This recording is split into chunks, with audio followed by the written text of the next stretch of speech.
of our time can be described in one word: meaninglessness. Meaninglessness.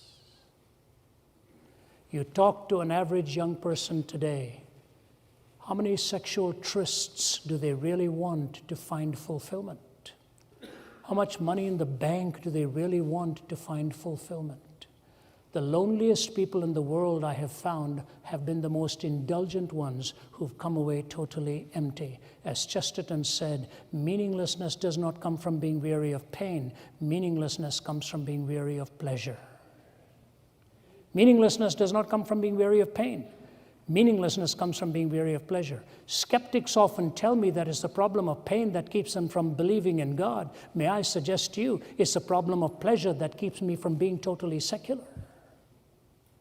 Been there, done that, tried this. It simply doesn't work. I recall when I was doing a Bible study with the Atlanta Braves when they were playing the St. Louis Cardinals, sort of 10, 12 minutes each of the chapels. And I walked in there and I closed with this. I said to them, you know, fellas, there's nothing like walking into a room and being the only one who fails the physical. I said, I looked at you boys, muscles bulging like watermelons, and I walk in here. I'll never forget the line of my wife once when I gave her a nice, good hug. She smiled, hugged me back, and said, you know what? You have the arms of a thinking man.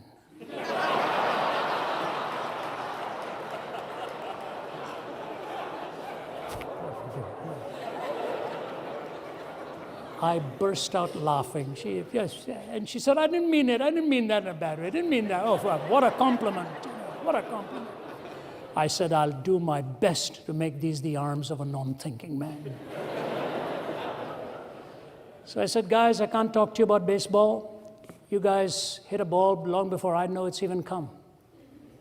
So I'm not going to talk to you about that. I said, here's what I want to talk to you about. How to live your life on the road, because I've probably lived that longer than any one of you sitting in front of me. They leaned forward and started to listen. One of the most notable players from one of the teams, multi-million-dollar contract, walks up towards me and he puts his hand on the back of my neck like this, and then puts his head on my shoulder and starts to sob. And my travel assistant, knowing it was a very precious moment for him, just walked away into the distance, and he looked at me and he said, Ravi, I have more money than I ever thought I'd have, but I want to tell you I've lost everything of real value in my life. I wished I'd applied the principles you gave us today long before. Are we on the highway to abandonment with pleasure without principle, pleasure without boundaries? Think about it. Think about it. You can't have everything. You can't. Meaninglessness is the plague of an average university student around the globe today. I could find better ways to make a living than what I'm doing. But this is a calling. This is a conviction.